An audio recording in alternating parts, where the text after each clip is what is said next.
हाँ जी, सत श्री अकाल जी साਰਿਆਂ ਨੂੰ। सो पंजाब मेरे ਤੁਹਾਡਾ ਬਹੁਤ-ਬਹੁਤ ਸਵਾਗਤ ਕਰਦੇ ਹਾਂ ਤੇ ਅੱਜ ਗੱਲ ਕਰਾਂਗੇ ਇੰਟਰਸਟਿੰਗ ਫੈਕਟਸ ਬਾਰੇ। ਸੋ ਕੁਝ ਉਹ ਡੂੰਘੀਆਂ ਜਾਣਕਾਰੀਆਂ ਜੋ ਸ਼ਾਇਦ ਤੁਹਾਨੂੰ ਨਹੀਂ ਪਤਾ ਹੋਣਗੀਆਂ। ਤੇ ਸਭ ਤੋਂ ਪਹਿਲਾਂ ਗੱਲ ਕਰਦੇ ਹਾਂ ਇਹ ਜੋ ਤੁਸੀਂ ਫੋਟੋ ਦੇਖ ਰਹੇ ਹੋ, ਜਿਸ ਨੂੰ ਲੋਕ ਕਹਿ ਰਹੇ ਨੇ ਕਿ ਇੰਡੀਆ ਵਿੱਚ ਪਹਿਲਾਂ ਹਾਥੀ ਦੀ ਤਰ੍ਹਾਂ ਦਿਖਣ ਵਾਲੇ ਜਹਾਜ਼ ਉੱਡਦੇ ਸੀ, ਪਰ ਅਸਲ ਵਿੱਚ ਇਹ ਫੋਟੋ 40 ਸਾਲ ਪੁਰਾਣੀ ਫਲਾਈਂਗ ਜੰਬੂ ਨਾਮ ਦੇ ਪ੍ਰੋਗਰਾਮ ਦੀ ਹੈ, ਜਦੋਂ ਛੋਟੇ ਹੈਲੀਕਾਪਟਰ ਨੂੰ ਇਸ ਤਰ੍ਹਾਂ ਮੋਡੀਫਾਈ ਕੀਤਾ ਸੀ ਤੇ ਰਿਪਬਲਿਕ ਡੇ ਪਰੇਡ ਤੇ ਇਹਨਾਂ ਨੇ ਕਰਤੱਵ ਕੀਤੇ ਸੀ। ਇਹ ਇੰਡੀਅਨ 에ਅਰ ਫੋਰਸ ਤੇ ਸਨਮਾਨ ਲਈ ਸੀ, ਜਿਸ ਵਿੱਚ ਕਾਫੀ ਹੈਲੀਕਾਪਟਰਾਂ ਨੇ ਹਿੱਸਾ ਲਿਆ ਤੇ ਇਹਨਾਂ ਨੂੰ ਮੋਡੀਫਾਈ ਦਿੱਲੀ ਦੇ ਕੁਝ ਦਰਜੀਆਂ ਨੇ ਹੈਂਡੀ ਵਰਕ ਕਰਕੇ ਕੀਤਾ ਸੀ। ਇਸ ਨੂੰ ਕਲਰਫੁਲ ਫੈਬਰਿਕ ਪੈਨਲ ਨਾਲ 3 ਹਫ਼ਤਿਆਂ ਵਿੱਚ ਤਿਆਰ ਕੀਤਾ ਸੀ, ਜਿਸ ਤੋਂ ਬਾਅਦ ਇਹ ਪਰੇਡ ਕਰਨ ਲਈ ਤਿਆਰ ਹੋਏ। ਜੋ ਤੁਸੀਂ ਦੇਖ ਰਹੇ ਹੋ ਇਹ ਰਿਪਬਲਿਕ ਡੇ ਪਰੇਡ ਦੀਆਂ ਤਸਵੀਰਾਂ ਨੇ। ਤੇ ਅੱਗੇ ਗੱਲ ਕਰਦੇ ਹਾਂ ਯੂਨੀਵਰਸਿਟੀ ਆਫ ਆਕਸਫੋਰਡ, ਦੁਨੀਆ ਦੀਆਂ ਸਭ ਤੋਂ ਪੁਰਾਣੀਆਂ ਯੂਨੀਵਰਸਿਟੀਆਂ ਵਿੱਚੋਂ ਇੱਕ ਹੈ। ਇਸ ਦਾ ਕਲੀਅਰ ਡਾਟਾ ਤਾਂ ਨਹੀਂ, ਪਰ ਮੰਨਿਆ ਇਹ ਜਾਂਦਾ ਹੈ ਕਿ ਇਹ 1096 ਦੇ ਵਿੱਚ ਯੂਕੇ ਵਿੱਚ ਫਾਊਂਡ ਹੋਈ ਸੀ। ਜਦੋਂ ਪੈਰਿਸ ਵਿੱਚ ਹੈਨਰੀ II ਨੇ ਇੰਗਲਿਸ਼ ਸਟੂਡੈਂਟ ਬੈਨ ਕਰ ਦਿੱਤੇ ਤਾਂ ਯੂਨੀਵਰਸਿਟੀ ਹੋਂਦ ਵਿੱਚ ਆਈ ਤੇ ਜੋ BA bachelor of arts degree ਅੱਜ ਲੋਕ ਕਰਦੇ ਨੇ ਉਹ ਇਹ ਯੂਨੀਵਰਸਿਟੀ ਵਿੱਚ ਹੀ ਸ਼ੁਰੂ ਹੋਈ ਸੀ। ਅਸਲ ਵਿੱਚ ਸ਼ੁਰੂਆਤ ਵਿੱਚ ਯੂਨੀਵਰਸਿਟੀ ਚਰਚ ਦੇ ਨਿਯਮ ਅਧੀਨ ਸੀ, ਜਿਸ ਅਨੁਸਾਰ ਸਾਰੇ ਸਟੂਡੈਂਟਾਂ ਨੂੰ ਇੱਥੇ ਪੜ੍ਹਾਈ ਦੇ ਦੌਰਾਨ ਬੈਚਲਰ ਰਹਿਣਾ ਪੈਂਦਾ ਸੀ ਤੇ ਉਹਨਾਂ ਦੇ ਬੈਚਲਰ ਰਹਿ ਕੇ ਪੜ੍ਹਨ ਦੀ ਸਭ ਤੋਂ ਪਹਿਲੀ ਡਿਗਰੀ ਜੋ ਸੀ ਉਸ ਦਾ ਨਾਮ ਬੈਚਲਰ ਆਫ ਆਰਟਸ ਰੱਖ ਦਿੱਤਾ ਗਿਆ। ਤੇ ਇਹ ਯੂਨੀਵਰਸਿਟੀ ਵਿੱਚ ਭੂਤ ਪ੍ਰੇਤਾਂ ਦੀ ਵੀ ਸਟੱਡੀ ਕਰਾਈ ਜਾਂਦੀ ਹੈ। ਇਸ ਵਿੱਚ ਸਟੂਡੈਂਟਸ ਨੂੰ ਪੈਰਾਨੋਰਮਲ ਐਕਟੀਵਿਟੀ, ਚੁੜੇਲ ਤੇ ਸ਼ੈਤਾਨ ਦੇ ਕੋਰਸ ਵੀ ਕਰਵਾਏ ਜਾਂਦੇ ਨੇ ਤੇ ਇਹਨਾਂ ਕੋਰਸਾਂ ਵਿੱਚ ਸਟੂਡੈਂਟਸ ਨੂੰ ਗੋਸਟ ਵਾਲੀਆਂ ਥਾਵਾਂ ਤੇ, ਭੂਤਾਂ ਵਾਲੀਆਂ ਥਾਵਾਂ ਤੇ ਜਾ ਕੇ ਪ੍ਰੈਕਟੀਕਲ ਵੀ ਕਰਵਾਉਂਦੇ ਨੇ। ਭੂਤ ਮਤਲਬ ਉਹਨਾਂ ਦੇ ਹਿਸਾਬ ਨਾਲ ਇੱਕ એનર્ਜੀ ਦੇ ਵਿੱਚ ਦੇਖਿਆ ਜਾਂਦਾ ਹੈ। ਤੇ ਇੰਡੀਆ ਦੀ ਸਭ ਤੋਂ ਪੁਰਾਣੀ ਯੂਨੀਵਰਸਿਟੀ ਨਾਲੰਦਾ ਹੈ ਤੇ ਇਹ ਉਸ ਸਮੇਂ ਦੁਨੀਆ ਦੀ ਸਭ ਤੋਂ ਵੱਡੀ ਯੂਨੀਵਰਸਿਟੀ ਸੀ ਤੇ ਇਹ 5ਵੀਂ ਸ਼ਤਾਬਦੀ 1200 BC ਵਿੱਚ ਓਪਨ ਹੋਈ ਸੀ ਤੇ ਇੱਥੇ ਜਾਪਾਨ, ਚੀਨ, ਤੁਰਕੀ ਤੇ ਹੋਰ ਕਈ ਦੇਸ਼ਾਂ ਦੇ ਵਿਦਿਆਰਥੀ ਪੜ੍ਹਨ ਆਉਂਦੇ ਸੀ ਤੇ ਮੰਨਿਆ ਜਾਂਦਾ ਹੈ ਕਿ ਇਹ 120 ਏਕੜ ਵਿੱਚ ਫੈਲੀ ਹੋਈ ਸੀ ਉਸ ਸਮੇਂ, ਪਰ ਹੁਣ ਇਸ ਦਾ 10% ਹਿੱਸਾ ਹੀ ਹੋਂਦ ਵਿੱਚ ਬਾਹਰ ਕੱਢਿਆ ਗਿਆ ਹੈ। 90% ਧਰਤੀ ਦੇ ਵਿੱਚ ਹੀ ਹੈ। ਇਹ ਯੂਨੀਵਰਸਿਟੀ ਉਸ ਸਮੇਂ ਦੀ ਅਜਿਹੀ ਯੂਨੀਵਰਸਿਟੀ ਹੈ ਜਿਸ ਵਿੱਚ ਸਟੂਡੈਂਟਸ ਦੇ ਰਹਿਣ ਲਈ ਹੋਸਟਲ ਵੀ ਮੌਜੂਦ ਸੀ। ਇੱਥੇ ਉਸ ਸਮੇਂ ਦੀ ਸਭ ਤੋਂ ਵੱਡੀ ਲਾਇਬ੍ਰੇਰੀ ਵੀ ਮੌਜੂਦ ਸੀ, ਜਿਸ ਵਿੱਚ ਲੱਖਾਂ ਹੀ ਕਿਤਾਬਾਂ ਤੇ ਰਿਸਰਚ ਪੇਪਰ ਸੀ। ਜਦੋਂ ਤੁਰਕੀ ਦੇ ਸ਼ਾਸਕ ਖਿਲਜੀ ਨੇ ਇੰਡੀਆ ਤੇ ਹਮਲਾ ਕੀਤਾ ਤਾਂ ਇੰਡੀਆ ਦੇ ਲੋਕਾਂ ਨੂੰ ਆਪਣੇ ਇਤਿਹਾਸ ਤੋਂ ਦੂਰ ਰੱਖਣ ਲਈ ਉਸਨੇ ਇਸ ਲਾਇਬ੍ਰੇਰੀ ਵਿੱਚ ਅੱਗ ਲਗਾ ਦਿੱਤੀ। ਕੁਝ ਸਬੂਤਾਂ ਅਨੁਸਾਰ ਉਹ ਅੱਗ 6 ਮਹੀਨਿਆਂ ਤੱਕ ਲਾਇਬ੍ਰੇਰੀ ਵਿੱਚ ਲੱਗੀ ਰਹੀ ਸੀ। ਹਿਸਾਬ ਲਾ ਸਕਦੇ ਹੋ ਕਿ ਕਿੱਡੀ ਵੱਡੀ ਲਾਇਬ੍ਰੇਰੀ ਹੋਵੇਗੀ। ਤੇ ਇਹ ਅੱਜ ਵੀ ਬਿਹਾਰ ਦੇ ਵਿੱਚ ਮੌਜੂਦ ਹੈ, ਜਿੱਥੇ ਹਰ ਸਾਲ ਲੱਖਾਂ ਟੂਰਿਸਟ ਇਸ ਨੂੰ ਦੇਖਣ ਆਉਂਦੇ ਨੇ। ਜੇ ਅੱਜ ਇਹ ਯੂਨੀਵਰਸਿਟੀ ਚਾਲੂ ਹੁੰਦੀ ਤਾਂ ਇਹ ਦੁਨੀਆ ਦੀ ਅੱਜ ਸਭ ਤੋਂ ਪੁਰਾਣੀ ਯੂਨੀਵਰਸਿਟੀ ਹੋਣੀ ਸੀ ਤੇ ਜੇ ਇਸ ਦੀ ਲਾਇਬ੍ਰੇਰੀ ਬਚੀ ਹੁੰਦੀ ਤਾਂ ਸਾਨੂੰ ਉਸ ਸਮੇਂ ਦੇ ਇੰਡੀਆ ਬਾਰੇ ਬਹੁਤ ਕੁਝ ਪਤਾ ਲੱਗਣਾ ਸੀ ਤੇ ਇੰਡੀਆ ਵਿੱਚ ਕਿੱਥੇ ਕੀ ਸੀ ਤੇ ਕਿੱਥੇ ਕੀ ਉਸ ਬਾਰੇ। ਸੋ ਅੱਗੇ ਵਧਣ ਤੋਂ ਪਹਿਲਾਂ ਤੁਹਾਨੂੰ ਦੱਸ ਦਈਏ, ਜੇਕਰ ਤੁਸੀਂ MBA ਕਰਨਾ ਚਾਹੁੰਦੇ ਹੋ ਪਰ ਤੁਹਾਡੇ ਕੋਲ ਫੀਸ ਨਹੀਂ ਹੈ ਦੇਣ ਨੂੰ, ਤਾਂ ਤੁਹਾਡੇ ਲਈ ਬਹੁਤ ਹੀ ਕਮਾਲ ਦੀ ਗੁੱਡ ਨਿਊਜ਼ ਹੈ। ਸੋ ਇਹ ਗੁੱਡ ਨਿਊਜ਼ ਲੈ ਕੇ ਆਈ ਹੈ ਸਨਸਟੋਨ ਐਡੂਵਰਸਿਟੀ। ਤੁਸੀਂ MBA ਫ੍ਰੀ ਵਿੱਚ ਕਰ ਸਕਦੇ ਹੋ, ਕੋਈ ਫੀਸ ਨਹੀਂ ਦੇਣੀ। ਸੋ ਜਿਹੜਾ ਕੋਰਸ 8 ਤੋਂ 10 ਲੱਖ ਰੁਪਏ ਦਾ, ਉਸ ਲਈ ਤੁਸੀਂ ਮਿਨੀਮਮ ਰਜਿਸਟ੍ਰੇਸ਼ਨ ਫੀਸ ਦੇਣੀ ਹੈ ਜੋ ਕਿ 1,25,000 ਦੇ ਨੇੜੇ ਤੇੜੇ ਹੈ। ਉਸ ਤੋਂ ਬਾਅਦ ਤੁਸੀਂ ਕੋਈ ਫੀਸ ਨਹੀਂ ਦੇਣੀ ਜਦੋਂ ਤੱਕ ਤੁਹਾਡੀ ਨੌਕਰੀ ਨਹੀਂ ਲੱਗ ਜਾਂਦੀ। ਸੋ ਜੌਬ ਵੀ ਤੁਹਾਡੀ ਗੂਗਲ, ਜੋਮੈਟੋ, ਫਲਿੱਪਕਾਰਟ ਵਰਗੀਆਂ ਕੰਪਨੀਆਂ ਵਿੱਚ ਲੱਗੇਗੀ। ਪਲੇਸਮੈਂਟ ਹੋਣ ਤੋਂ ਬਾਅਦ ਸੈਲਰੀ ਦੇ ਹਿਸਾਬ ਨਾਲ ਸਨਸਟੋਨ ਤੁਹਾਤੋਂ ਫੀਸ ਲਵੇਗਾ, ਉਹ ਵੀ ਇੰਸਟਾਲਮੈਂਟ ਦੇ ਵਿੱਚ। ਸੋ ਇੱਥੋਂ ਤੁਹਾਨੂੰ ਜੋ ਵੀ ਡਿਗਰੀ ਮਿਲੇਗੀ ਉਹ ਹੋਵੇਗੀ AICTE UGC approved college partners ਤੋਂ। ਤੇ ਸਨਸਟੋਨ ਐਡੂਵਰਸਿਟੀ ਰਾਹੀਂ ਡਿਗਰੀ ਲੈਣ ਲਈ ਤੁਹਾਨੂੰ 25 ਤੋਂ ਵੱਧ ਕੈਂਪਸ ਮਿਲ ਜਾਣਗੇ 15 ਤੋਂ ਵੱਧ ਸਿਟੀਜ਼ ਦੇ ਵਿੱਚ।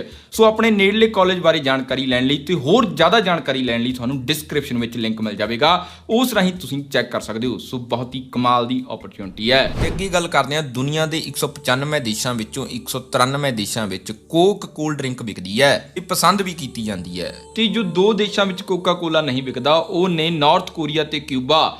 ਸੋ ਨਾਰਥ ਕੋਰੀਆ ਵਿੱਚ ਕੋਕਾ ਕੋਲਾ ਨਾ ਵਿਕਣ ਦਾ ਕਾਰਨ ਸਿਰਫ ਇੱਕੋ ਹੈ, ਉੱਥੋਂ ਦਾ ਰਾਜਾ ਕਿਮ ਜੋਂਗ, ਜੋ ਕਿ ਅਮਰੀਕਾ ਦੀਆਂ ਚੀਜ਼ਾਂ ਨੂੰ ਆਪਣੇ ਦੇਸ਼ ਵਿੱਚ ਨਹੀਂ ਵਿਕਣ ਦਿੰਦਾ। ਕਿਊਬਾ ਵਿੱਚ ਇਸ ਕਰਕੇ ਨਹੀਂ ਵਿਕਦਾ ਕਿਉਂਕਿ ਉੱਥੋਂ ਦੇ ਫਾਰਮਰ ਪ੍ਰੈਜ਼ੀਡੈਂਟ ਫਿਦੇਲ ਕਾਸਟਰੋ ਨੇ 1962 ਵਿੱਚ ਸਾਰੇ ਧੰਦੇ ਸੀਜ਼ ਕਰ ਦਿੱਤੇ ਸੀ। 1906 ਵਿੱਚ ਕਿਊਬਾ ਵਿੱਚ ਕੋਕਾ ਕੋਲਾ ਨੇ ਇੱਕ ਪਲਾਂਟ ਕਿਊਬਾ ਵਿੱਚ ਲਗਾਇਆ ਸੀ, ਪਰ ਫਿਦੇਲ ਦੀ ਇਹ ਨੀਤੀ ਕਰਕੇ ਉਹਨਾਂ ਨੂੰ ਇਹ ਬੰਦ ਕਰਨਾ ਪਿਆ ਤੇ ਇਸ ਤੋਂ ਬਾਅਦ ਮੁੜ ਕੇ ਉੱਥੇ ਕਦੇ ਵੀ ਕੋਕਾ ਕੋਲਾ ਨੂੰ ਵੇਚਿਆ ਨਹੀਂ ਗਿਆ। ਤੇ ਇਸ ਤੋਂ ਬਾਅਦ ਗੱਲ ਕਰਦੇ ਹਾਂ ਇੰਡੀਆ ਵਿੱਚ ਕੋਕਾ ਕੋਕਾ ਕੋਲਾ ਵਿਕਦਾ ਹੈ, ਪਰ ਇੰਡੀਆ ਵਿੱਚ ਇਸ ਨੂੰ ਬੈਨ ਕੀਤਾ ਗਿਆ ਸੀ।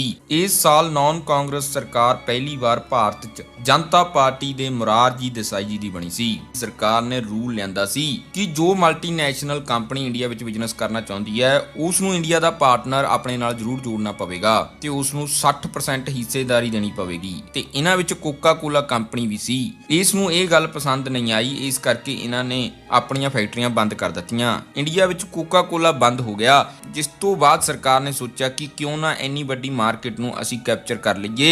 ਜਿਸ ਤੋਂ ਬਾਅਦ ਸਰਕਾਰ ਨੇ ਆਪਣਾ ਕੋਲਾ ਕੱਢਿਆ ਜਿਸ ਦਾ ਨਾਮ ਸੀ 777 ਤੇ 777 ਇਸ ਕਰਕੇ ਸੀ ਕਿਉਂਕਿ 1977 ਵਿੱਚ ਇੰਦਰਾ ਗਾਂਧੀ ਦੁਆਰਾ ਲਗਾਈ ਗਈ ਐਮਰਜੈਂਸੀ ਖਤਮ ਹੋਈ ਸੀ ਤੇ ਇਹ ਕੋਲੇ ਨੂੰ ਸਰਕਾਰ ਦੀ ਕੰਪਨੀ ਦੁਆਰਾ ਹੀ ਬਣਾਇਆ ਜਾਂਦਾ ਸੀ, ਪਰ ਇਹ ਕੋਲਾ ਇੰਡੀਆ ਮਾਰਕੀਟ ਵਿੱਚ ਬੁਰੀ ਤਰ੍ਹਾਂ ਫਲॉप ਹੋਇਆ ਤੇ 1979 ਵਿੱਚ ਮੁਰਾਰਜੀ ਦੀ ਸਰਕਾਰ ਵੀ ਗਿਰ ਗਈ ਤੇ ਦੁਬਾਰਾ ਕਾਂਗਰਸ ਸੱਤਾ ਵਿੱਚ ਆ ਗਈ ਤੇ ਸਭ ਤੋਂ ਪਹਿਲਾਂ ਜੋ ਕੰਮ ਇੰਦਰਾ ਗਾਂਧੀ ਨੇ ਕੀਤਾ ਉਹ ਸੀ 777 ਡਰਿੰਕ ਬੰਦ ਕਰਨਾ, ਕਿਉਂਕਿ ਇਹ ਉਹਨਾਂ ਨੂੰ 1977 ਦੀ ਹਾਰ ਮਹਿਸੂਸ ਕਰਾਉਂਦਾ ਸੀ।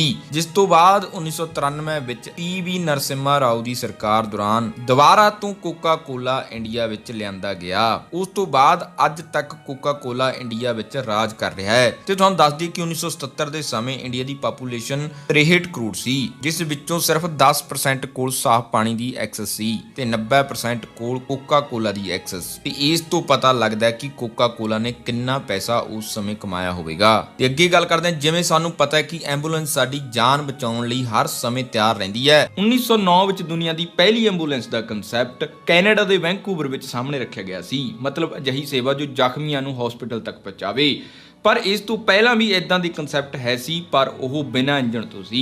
ਇਹ ਪਹਿਲਾ ਕਨਸੈਪਟ ਸੀ ਜੋ ਇੰਜਣ ਨਾਲ ਚੱਲ ਰਿਹਾ ਸੀ। ਪਰ ਜਦੋਂ 6 ਅਕਤੂਬਰ ਵਾਲੇ ਦਿਨ ਇਸ ਦੀ ਟੈਸਟ ਡਰਾਈਵ ਹੋ ਰਹੀ ਸੀ ਤਾਂ ਇਸ ਐਂਬੂਲੈਂਸ ਨੇ ਰਾਹ ਚੱਲਦੇ ਇੱਕ ਵਿਅਕਤੀ ਨੂੰ ਉਡਾ ਦਿੱਤਾ ਸੀ। ਜਿਸ ਵਿਅਕਤੀ ਨੂੰ ਟੱਕਰ ਵੱਜੀ ਸੀ ਉਸ ਦੀ ਖੋਪੜੀ ਐਂਬੂਲੈਂਸ ਦੇ ਟਾਇਰ ਦੇ ਵਿਚਕਾਰ ਫਸ ਗਈ ਤੇ ਟੁੱਟ ਗਈ। ਅੰਤ ਵਿੱਚ ਉਸ ਵਿਅਕਤੀ ਦੀ ਮੌਤ ਹੋ ਗਈ। ਪਰ ਟੱਕਰ ਨਾਲ ਇਹ ਫਾਇਦਾ ਹੋਇਆ ਕਿ ਹੁਣ ਇਹ ਐਂਬੂਲੈਂਸ ਨੇ ਅਸਲ ਮਰੇ ਹੋਏ ਵਿਅਕਤੀ ਨੂੰ ਛੇਤੀ ਤੋਂ ਛੇਤੀ ਹਸਪਤਾਲ ਪਹੁੰਚਾਇਆ ਤੇ ਇਸ ਤਰ੍ਹਾਂ ਪਹਿਲੀ ਐਂਬੂਲੈਂਸ ਨੇ ਬਚਾਉਣ ਦੀ ਜਗ੍ਹਾ ਮੌਤ ਕੀਤੀ ਸੀ।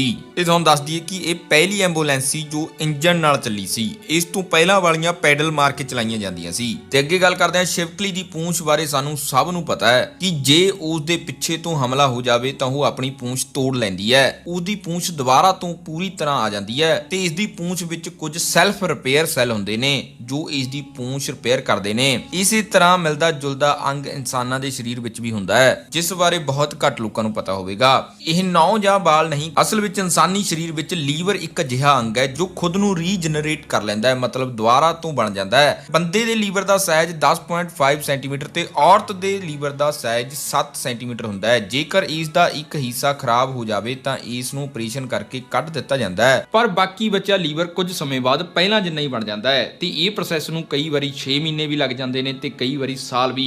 ਸੋ ਇਹ ਅਲੱਗ-ਅਲੱਗ ਮਨੁੱਖ ਤੇ ਡਿਪੈਂਡ ਕਰਦਾ ਹੈ ਕਿ ਉਹ ਕਿੰਨੀ ਛੇਤੀ ਰਿਕਵਰੀ ਕਰਦਾ ਹੈ। ਪਰ ਇਸ ਦਾ ਮਤਲਬ ਇਹ ਵੀ ਨਹੀਂ ਕਿ ਅਸੀਂ ਦਾਰੂ ਪੀ ਕੇ ਲੀਵਰ ਖਰਾਬ ਹੀ ਕਰਨਾ ਹੈ। ਤੇ ਅੱਗੇ ਗੱਲ ਕਰਦੇ ਹਾਂ, ਦੁਨੀਆ ਤੇ ਹਰ ਰੋਜ਼ ਕੁਝ ਨਾ ਕੁਝ ਨਵਾਂ ਤੇ ਵੱਡਾ ਇਨਵੈਂਟ ਹੁੰਦਾ ਰਹਿੰਦਾ ਹੈ ਤੇ ਇਸ ਵਿੱਚ ਜਲਦ ਹੀ ਇੰਟਰਨੈਸ਼ਨਲ ਥਰਮੋਨਿਊਕਲੀਅਰ ਐਕਸਪੈਰੀਮੈਂਟਲ ਰਿਐਕਟਰ ਦਾ ਨਾਮ ਵੀ ਜੁੜਨ ਵਾਲਾ ਹੈ ਤੇ 2025 ਤੱਕ 35 ਦੇਸ਼ ਮਿਲ ਕੇ ਸੂਰਜ ਨੂੰ ਧਰਤੀ ਤੇ ਲਿਆਉਣ ਵਾਲੇ ਨੇ ਤੇ ਇਹਨਾਂ 35 ਦੇਸ਼ਾਂ ਵਿੱਚ ਇੰਡੀਆ ਦਾ ਨਾਮ ਵੀ ਸ਼ਾਮਲ ਹੈ। ਇੰਡੀਆ ਇਹ ਪ੍ਰੋਜੈਕਟ ਵਿੱਚ ਕਿਵੇਂ ਰੋਲ ਨਿਭਾਵੇਗਾ ਇਸ ਬਾਰੇ ਵੀ ਤੁਹਾਨੂੰ ਦੱਸਦੇ ਹਾਂ। ਤੇ ਸਭ ਤੋਂ ਪਹਿਲਾਂ ਤੁਹਾਨੂੰ ਦੱਸ ਦਈਏ ਕਿ ਇਹ ਪ੍ਰੋਜੈਕਟ ਕੀ ਹੈ ਤੇ ਕਿਵੇਂ ਬਣੇਗਾ। ਇਸ ਦੀ ਸ਼ੁਰੂਆਤ 2013 ਵਿੱਚ ਹੋ ਗਈ ਸੀ। ਇਹ ਫਰਾਂਸ ਵਿੱਚ ਬਣਾਇਆ ਜਾ ਰਿਹਾ ਹੈ। ਇਸ ਨੂੰ ਬਣਾਉਣ ਲਈ 45 ਬਿਲੀਅਨ ਡਾਲਰ ਤੋਂ 65 ਬਿਲੀਅਨ ਡਾਲਰ ਤੱਕ ਖਰਚ ਆਵੇਗਾ ਤੇ ਇਹਦਾ 60% ਕੰਮ ਖਤਮ ਵੀ ਹੋ ਗਿਆ ਹੈ। ਇਹ ਪ੍ਰੋਜੈਕਟ ਅੱਜ ਤੱਕ ਦਾ ਸਭ ਤੋਂ ਮਹਿੰਗਾ ਸਾਇੰਸ ਐਕਸਪੈਰੀਮੈਂਟ ਹੋਣ ਵਾਲਾ ਹੈ ਤੇ ਸਭ ਤੋਂ ਵੱਧ ਉਲਝਣ ਵਾਲਾ ਪ੍ਰੋਜੈਕਟ ਵੀ ਮਨੁੱਖੀ ਇਤਿਹਾਸ ਵਿੱਚ ਇਹੀ ਹੈ। ਇਹ ਪ੍ਰੋਜੈਕਟ ਧਰਤੀ ਤੇ ਆਰਟੀਫੀਸ਼ੀਅਲ ਸੂਰਜ ਕਿਵੇਂ ਬਣਾਏਗਾ ਇਸ ਬਾਰੇ ਦੱਸਦੇ ਹਾਂ। ਇਸ ਲਈ ਧਰਤੀ ਤੇ ਨਿਊਕਲੀਅਰ ਫਿਊਜ਼ਨ ਕਰਾਉਣਾ ਪਵੇਗਾ, ਮਤਲਬ ਐਟਮਸ ਨੂੰ ਇਕੱਠਾ ਕਰਕੇ ਹੀਲੀਅਮ ਬਣਾਉਣਾ ਪਵੇਗਾ, ਜਿਸ ਦੇ ਕਾਰਨ ਬਹੁਤ ਜ਼ਿਆਦਾ ਹੀਟ ਵੀ ਪੈਦਾ ਹੋਵੇਗੀ। ਇਸ ਲਈ ਇੱਥੇ 3 ਬਿਲਡਿੰਗਾਂ ਬਣਾਈਆਂ ਨੇ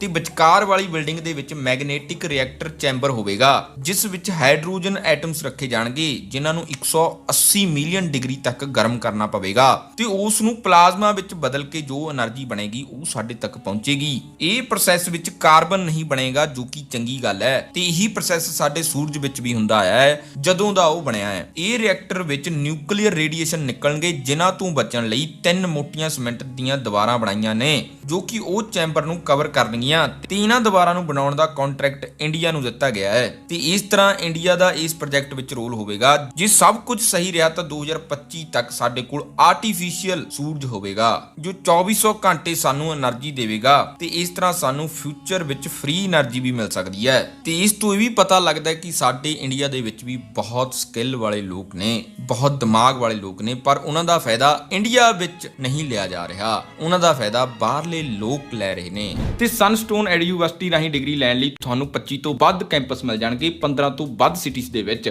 ਸੋ ਆਪਣੇ ਨੇੜਲੇ ਕਾਲਜ ਬਾਰੇ ਜਾਣਕਾਰੀ ਲੈਣ ਲਈ ਤੇ ਹੋਰ ਜ਼ਿਆਦਾ ਜਾਣਕਾਰੀ ਲੈਣ ਲਈ ਤੁਹਾਨੂੰ ਡਿਸਕ੍ਰਿਪਸ਼ਨ ਵਿੱਚ ਲਿੰਕ ਮਿਲ ਜਾਵੇਗਾ, ਉਸ ਰਾਹੀਂ ਤੁਸੀਂ ਚੈੱਕ ਕਰ ਸਕਦੇ ਹੋ। ਸੋ ਬਹੁਤ ਹੀ ਕਮਾਲ ਦੀ ਓਪਰਚੁਨਿਟੀ ਹੈ। ਲਾਸਟ ਵਿੱਚ ਤੁਹਾਨੂੰ ਦੱਸ ਦਈਏ ਕਿ ਨਰਿੰਦਰ ਸਿੰਘ ਕਪੂਰ ਜੀ ਨੇ ਕਿਹਾ ਸੀ ਕਿ ਜੀਭ ਹਮੇਸ਼ਾ ਗਿੱਲੀ ਰਹਿਣ ਕਰਕੇ ਇਸ ਦੇ ਤਿਲਕਣ ਦਾ ਖਤਰਾ ਬਣਿਆ ਰਹਿੰਦਾ ਹੈ। ਸੋ ਇਸ ਕਰਕੇ ਕਿਹਾ ਜਾਂਦਾ ਹੈ ਕਿ ਸੰਭਲ ਕੇ ਬੋਲਿਆ ਕਰੋ ਜਾਂ ਫਿਰ ਇਸ ਨੂੰ ਸੁਕਾ ਕੇ ਬੋਲਿਆ ਕਰੋ ਤਾਂ ਜੋ ਤਿਲਕੇ ਨਾ। ਸੋ ਇਹ ਵੀਡੀਓ ਤੁਹਾਨੂੰ ਕਿਵੇਂ ਦੀ ਲੱਗੀ ਸਾਨੂੰ ਲਾਈਕ ਤੇ ਕਮੈਂਟ ਕਰਕੇ ਜਰੂਰ ਦੱਸਿਓ ਤੇ ਨਾਲ ਦੀ ਨਾਲ ਇਹ ਵੀਡੀਓ ਨੂੰ ਵੱਧ ਤੋਂ ਵੱਧ ਸ਼ੇਅਰ ਜਰੂਰ ਕਰ ਦਿਓ ਤਾਂ ਜੋ ਇਹ ਇਨਫੋਰਮੇਸ਼ਨ ਜ਼ਿਆਦਾ ਤੋਂ ਜ਼ਿਆਦਾ ਲੋਕਾਂ ਤੱਕ ਪਹੁੰਚ ਸਕੇ। ਤੇ ਹਰ ਰੋਜ਼ ਮੋਟੀਵੇਸ਼ਨ ਦਾ ਡੋਜ਼ ਲੈਣ ਲਈ ਸਾਨੂੰ ਇੰਸਟਾਗ੍ਰਾਮ ਤੇ ਫੋਲੋ ਜਰੂਰ ਕਰਿਓ, ਉੱਥੇ ਹਰ ਰੋਜ਼ ਮੋਟੀਵੇਸ਼ਨ ਦਾ ਡੋਜ਼ ਮਿਲਦਾ ਹੈ। ਸੋ ਨਵੇਂ ਦੋਸਤਾਂ ਨੂੰ ਬੇਨਤੀ ਹੈ ਕਿ ਹੋ ਸਕੇ ਤਾਂ ਚੈਨਲ ਸਬਸਕ੍ਰਾਈਬ ਕਰ ਲਿਓ ਤੇ ਨਾਲ ਦੀ ਨਾਲ ਬੈਲ ਦਾ ਬਟਨ ਜਰੂਰ ਦੱਬ ਲਿਓ ਤਾਂ ਜੋ ਸਾਡੀ ਨਵੀਂ ਵੀਡੀਓ ਤੁਹਾਡੇ ਕੋਲ ਸਭ ਤੋਂ ਪਹਿਲਾਂ ਪਹੁੰਚ ਸਕੇ।